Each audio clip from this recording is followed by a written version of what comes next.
Coucou tout le monde, on se retrouve aujourd'hui, je vais un petit peu chuchoter parce que j'ai Céleste qui fait la sieste à côté, pour la suite du napperon ou du tapis selon ce que vous désirez faire. Alors, nous étions restés au 5e rang et vous aviez normalement, si tout s'est bien passé comme moi, 72 brides. Donc, j'ai oublié de vous... Il y a des petits trucs, voilà. J'ai changé de crochet, mais c'est le même, hein, c'est un 3,5. Juste vous dire comment compter vos brides. Vous pouvez compter, hop, n'oubliez pas la bride du départ, mais vous pouvez compter 1, 2, 3, 4, ou alors vous pouvez compter, et des fois c'est plus simple, ici. Vous voyez, ça fait une petite natte, une petite chaînette. 1, 2, 3, 4, 5. Vous comptez les petits trous, hein, 6, 7, 8, 9. Vous voyez, ça peut être plus simple pour vous. Vous devez en avoir jusqu'au point de départ. Vous pouvez mettre le marqueur 72. Alors, vous pouvez grossir le napperon, le dessous de verre, le tapis. C'est-à-dire que nous en étions au rang 5 et nous avions fait des brides de tout le rang. C'est pareil qu'avant. Je vous rappelle que le rang 4, on avait fait une augmentation, une bride toute seule, une augmentation, une bride toute seule. Donc il y avait une bride, deux brides, une bride, deux brides dans la même, une bride, deux brides dans la même. Donc le 6e rang, si vous voulez encore grossir, il faudra faire donc 2 augmentations. Donc c'est-à-dire, vous ferez une bride seule, encore une bride seule, une augmentation. Une bride seule, une bride seule, une augmentation. Le rang suivant, vous faites 3 brides seules, une augmentation. 3 brides seules, 3 brides seules, une augmentation. Après, je vous conseille, pour que ça n'ondule pas, de faire un rang que de brides. Et après, pour continuer, 4 brides seules, une augmentation. Rang suivant, 5 brides seules, une augmentation. Après, je vous conseille de refaire un rang de brides. Alors là, on va faire la petite finition. Au moment où vous êtes arrivé à la grosseur du tapis, du napperon souhaité, on va donc faire un petit contour qui fera plus joli, avec une jolie finition. Alors, je ne vais pas vous dire la taille qu'il fait. Enfin, si, je vais vous le dire quand même, mais comme j'ai utilisé de l'i-cord, donc j'en suis au 5e rang comme vous, je suis à 18 cm. Sauf que comme mon fil est gros, épais, évidemment, ça a monté plus. Mais si vous avez pris du simple coton, vous êtes peut-être en dessous de moi. Donc vous avez un petit sous de verre, alors que moi j'ai déjà quasiment un napperon. Après voilà, je vous ai expliqué comment augmenter. C'est hyper simple. Vous suivez le tuto et au lieu de faire une bride, deux brides, vous faites 2 brides seules. Donc une bride dans chaque maille, hein, et 2 dans la même. Une bride dans chaque maille, 2 dans la même. Et après, vous augmentez comme ça et vous allez voir que votre ouvrage va prendre de l'ampleur. Alors, on est arrivé à la fin du 5e rang avec 72 brides. Donc, je vous ai dit, j'ai changé juste le crochet. Je déroule ma pelote. Et donc, nous sommes au 6e rang ou alors au 14e, 15e si vous avez fait votre tapis. Je ne vais pas vous montrer tous les points, tous les rangs pour faire un tapis, puisque c'est simple et c'est la même chose à chaque fois. Donc là, on entame pour moi le 6e rang si vous avez utilisé ce coton et que la taille vous suffit, ou alors on entame le rang suivant, peu importe. On reprend pour faire la finition. Il va y avoir un rang de finition. Donc quand vous avez fait l'ouvrage que vous voulez, eh bien, vous pouvez me rejoindre à ce moment-là pour finir la finition. Alors, on va faire ici une maille en l'air. Donc, on est arrêté là, hein, vous enlevez votre marqueur si vous aviez mis un marqueur. On prend le fil de la pelote et on le passe tout simplement dans la boucle qu'on avait fait. On a fait une maille en l'air. Ici, on va faire une maille serrée dans la même. Donc, je pique, je viens récupérer. Regardez pas mes ongles, c'est une catastrophe. Hier, on avait rendez-vous à Nancy et le long de la route, j'ai tout mangé. Enfin, j'ai tout mangé. Je ne les ai pas avalé non plus, mais enfin bon. Alors, on pique dedans, on ramène le fil. On a 2 fils sur l'aiguille. On prend le fil et on passe dans les deux. 1 et 2. on a fait une maille serrée. Donc, si vous voulez, vous pouvez mettre ici un petit marqueur. C'est la première fois que j'essaye ceux-là. Ils ont l'air bien. J'avais peur que ça s'en aille, mais ça a l'air bien aussi. Ou un petit fil de laine, ça ira très bien. Donc, j'ai compté 72 mailles, multiples de 3, ce qui va nous faire 24 boucles. Ça va faire comme ça un petit peu. Voilà, pour obtenir une jolie finition. Alors, on va prendre, hop, une maille serrée. On va faire 3 mailles en l'air à chaque fois. Ça va être des répétitions. 1, 2, 3. Donc une maille chaînette de 3 mailles si vous voulez. Et là, donc je suis ici dans ma première, on va laisser 2 brides de côté. On ne les travaille pas. On saute 2 brides et on part dans la troisième. Donc 1, 2, ou là si vous voulez, 1, 2 et 3. Ici, on va faire une maille serrée. Ce qu'on a déjà fait, on passe dans la maille, on récupère le fil, on prend le fil et on passe dans les deux. Et là, on serre. Le but, c'est que ça fasse un ourlet, enfin, une petite boucle, une maille, et ça, là, ça resserre. Une petite boucle et ça resserre. Une petite boucle et ça resserre. On continue. 1, 2.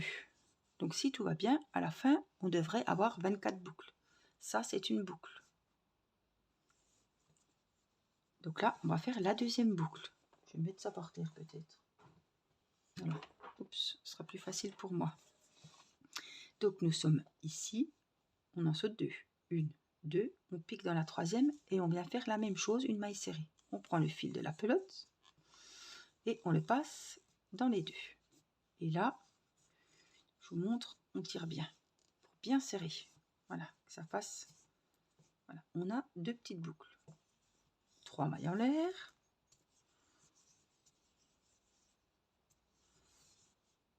1, 2, on en saute 2, on pique dans la troisième, la maille serrée. Donc moi, vous voyez, j'ai plus de mal, c'est de la corde. Hein. Je le tiens à le rappeler. Vous, ça glisse tout seul. Hein. 3 mailles en l'air. 1, 2, 3. 1, 2, 3. Une maille serrée. On tire un petit peu. 1, 2, 3. 1, on en saute 2. On vient dans la troisième. On pique. On prend le fil. On reprend le fil. On le passe dans une. On le passe dans la deuxième. Et on serre. On continue. 1, 2. Cette séquence est la répétée jusqu'à ce que vous arriviez ici, sans oublier les 3 mailles pour faire le dernier petit 24e espace. Mais je vais le faire avec vous. 1, 2, 3 mailles serrées. On serre un petit coup. 1, 2, 3, 2, 3 mailles serrées. On serre un petit coup. 1, 2, 3. On en saute 2.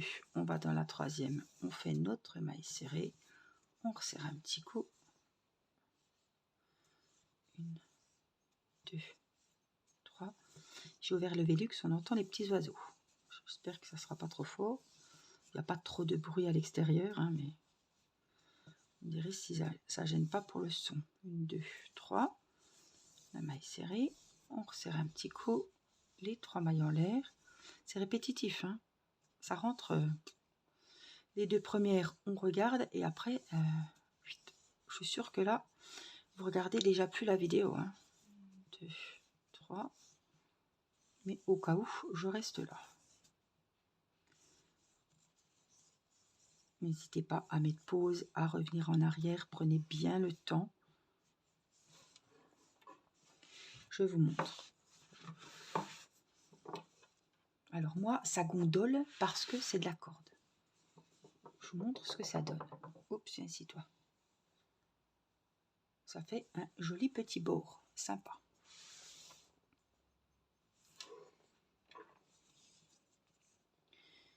1, 2, 3. Maille serrée, on tire un petit peu le fil.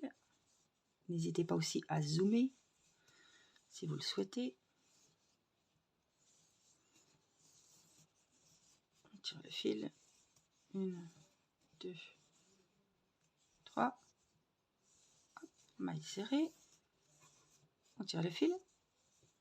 1, 2, 3. On saute 2, on en fait une. Maille serrée. On tire. 1, 2, 3. Maille serrée. On tire. Alors, comme c'est un gros fil, je tire. Peut-être vous n'avez pas besoin de tirer. Alors, ce fil, je tiens quand même à le dire, il est quand même dur à travailler. C'est pas un fil qu'il faut utiliser vraiment pour débuter. Je vous conseille de prendre vraiment une bobine simple, une pelote simple de coton. Là, vous voyez, j'ai déjà du mal. Ça tire, mais en tout cas, l'high-cord, non, là, c'est de la... Oui, c'est de la corde. Les high-cords que je prends pour mes tapis,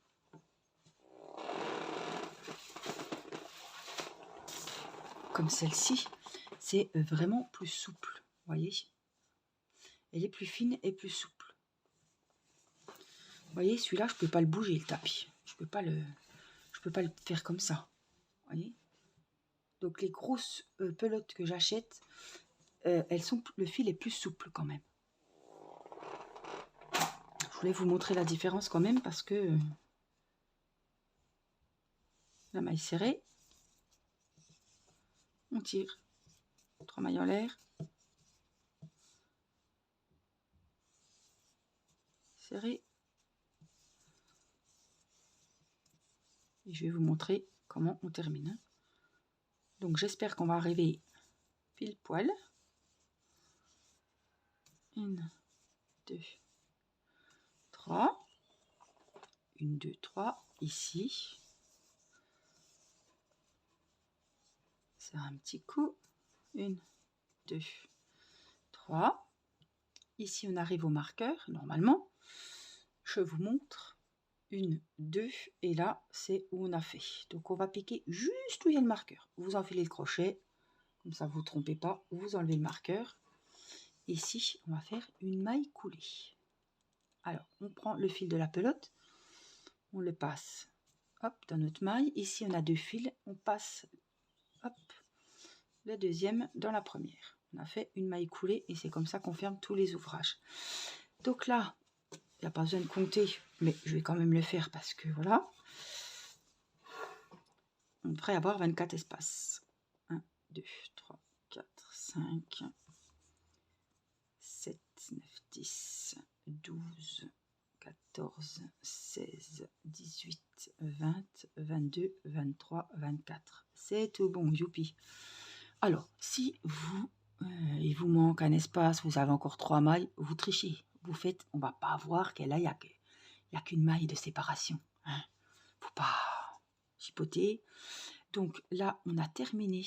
Donc, on vient tout simplement passer le fil ici pour sécuriser le travail. On vient couper notre fil. Alors, couper grand. Hein. Enfin, grand, je me comprends. Que vous puissiez venir le cacher. Et là, tout simplement, avec votre crochet, vous venez tirer. Ça vous fait un petit nœud. Vous tirez bien. Et là, normalement, on va cacher le fil. On va cacher également, ici, vous pouvez resserrer un petit coup, le fil de départ. Si vous avez changé de couleur comme moi, vous avez celui-là qui est déjà caché, puisqu'on a travaillé avec, et celui-là qui est caché aussi. Donc, ceux-là sont à couper. Rien ne vaut le beau ciseau. Hein. Franchement, ça, c'est un coupe.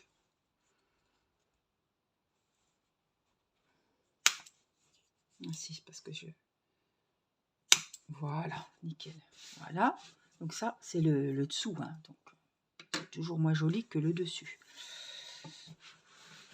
mettez-le, si c'est comme moi que ça gondole un peu, après on va mettre un vase, on va mettre quelque chose dessus et ça va très bien aller. Voyez, par exemple, c'est la petite lumière. Voilà, après vous venez y mettre ce que vous voulez. On peut y mettre une jolie petite bougie. Voyez, ça va prendre sa forme et ça fait super joli. Après, je sais que vous allez trouver quelque chose à mettre. J'ai mon siège qui craque, je suis désolée. Alors, est-ce que j'ai dans mes petits kits des petites aiguilles? Alors, ce sont des aiguilles à coudre plus grosses. Alors, vous les avez en version en plastique, comme ceci, et vous les avez ici en version comme les vraies aiguilles. Je vais essayer avec une vraie. D'habitude, j'ai l'habitude avec celle en plastique, mais je pense que ça va aller. Alors, j'ai plusieurs tailles. Ouais, on va essayer comme ça. Enfin, ça, je vais garder quand même. Alors, hop, on se met sur le moins joli côté. Évidemment, on va rentrer les fils de ce côté-là. Côté qui n'est pas joli. Donc, on rentre là la corde ou le coton. Et là, le but, c'est de cacher les fils le plus loin possible pour que, au lavage, tout ça, ça ne risque pas de se défaire. Alors, moi, ce que j'aime bien, c'est aller...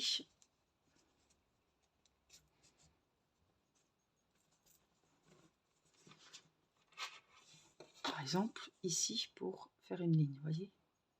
Donc, je viens jusque là. Hop.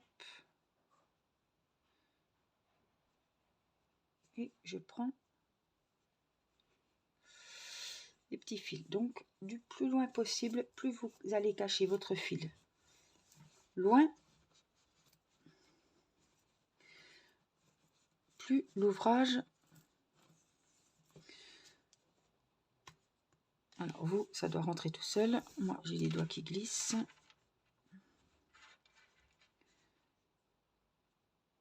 Alors, voilà, je vais la mettre comme ça.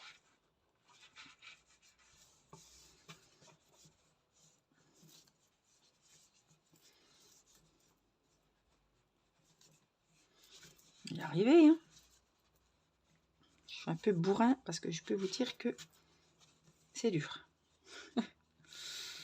Voilà, donc là, ça suffit. Après, vous pouvez très bien encore continuer un petit peu.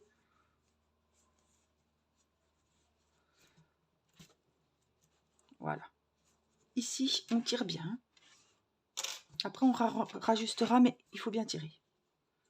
On coupera. Et là, vous tirez un petit peu. C'est pour ça que je vous dis, il va reperdre, voyez.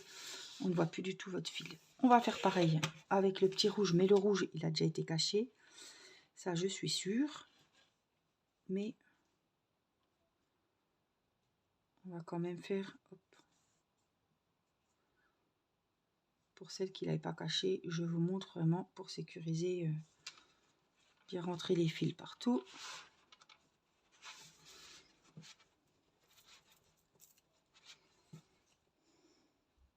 Je vais la mettre dans ce sens-là.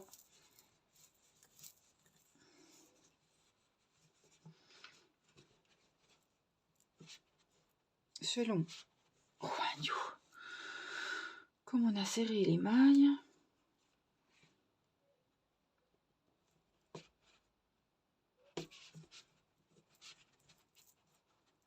j'y suis presque en plus. Ça y est.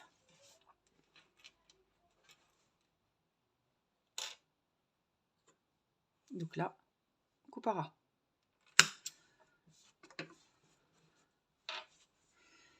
Hop. Et voilà le petit ouvrage terminé. Je trouve que cette jolie finition, elle est vraiment trop jolie. Alors ça, je vous rappelle que c'est pas un tuto que j'ai trouvé, c'est selon le tapis que j'ai fait pour Matisse. Donc c'est, voilà, je vais vous dire, c'est simple, mais c'est de moi. Donc je suis quand même assez fière parce que réaliser des tutos des personnes, c'est vraiment une fierté d'avoir réussi son ouvrage. Mais là, voilà, je voulais vraiment faire un truc personnalisé et que tout le monde puisse, que ça soit abordable pour les débutantes et que ça puisse, voilà. Je pense que vous avez votre ouvrage entre les mains. Alors, je vous montre quand même qu'avec de la corde, ça peut très bien être un dessous de plat. Parce que c'est du costaud, quoi. Vous voyez, comme c'est épais et tout, on a du mal à le plier. Mini qui arrive. Donc voilà, après vous auriez pu très bien refaire le rang du milieu avec une autre couleur. Vous faites comme vous voulez. Vous pouvez faire le bord, un petit rappel du centre. J'aurais très bien pu et ça aurait fait super joli. C'est pas que j'ai pas pensé, c'est que je crois que j'avais plus assez de couleurs comme ça, un peu framboise. Mais faire ce petit rang numéro 6 par là, le petit rang de finition. Alors, si vous avez plus de rangs, automatiquement, vous aurez plus de 72 brides. Donc, vous essayez de chercher, par exemple, un multiple de 3. Vous essayez de tomber pile poil à une maille près. Hein. On n'est pas, comme je vous ai dit, ça ne va pas se voir. Vous cherchez un multiple de 3, ou alors vous sautez un multiple de 4, vous sautez 3 brides au lieu de 2, comme j'ai fait, et vous faites votre maille serrée dans un autre. Vous pouvez faire des plus grands. Là, j'ai sauté 2 mailles, mais si vous sautez 2 mailles, les mailles ici que vous sautez, vous les faites bien là-haut. Hein. Là, j'ai sauté 2 brides, j'ai piqué dans la troisième et j'ai fait 3 mailles. Je pique dans la troisième, je fais quand même 3 mailles. Donc, si vous piquez dans la quatrième et que vous en laissez plus que moi, là, votre petit espace, il faut qu'il ait les 4 mailles que vous sautez, qu'elles soient en haut. Hein. Voilà. Donc après, vous adaptez, vous faites la grosseur que vous voulez. Si vous voulez des plus grands espaces, eh bien, vous sautez plus de mailles. Moi, j'avais 72 mailles, donc j'ai pris multiple de 3 et je me suis retrouvée avec 24 petits espaces. Ça tombait pile poil. Automatiquement, si votre ouvrage est plus gros, vous aurez plus de brides. Donc, vous regardez, c'est un chiffre divisible par combien et vous faites, ça va vous donner le nombre d'espaces que vous aurez. Voilà, j'espère que cette petite vidéo vous aura plu, vous aurez pu finir vos ouvrages. N'oubliez pas de les prendre en photo, de me les envoyer sur ma boîte mail angeliquefrichet@orange.fr. Je vous rappelle que je vous mets toujours plein d'infos intéressantes. Il faut aller sous le titre de ma vidéo, il y a marqué plus, PLUS. Vous cliquez dessus et se déroule la description sous vos yeux. Voilà, et là, je vous remettrai l'adresse mail pour m'envoyer vos ouvrages. Faites-vous plaisir, j'espère que ça vous plaira. Soyez vraiment fiers de vous. Et puis, je vous retrouve très vite pour un nouveau tuto crochet. Je vous fais plein de gros bisous. Prenez soin de vous et à très vite. Bye bye.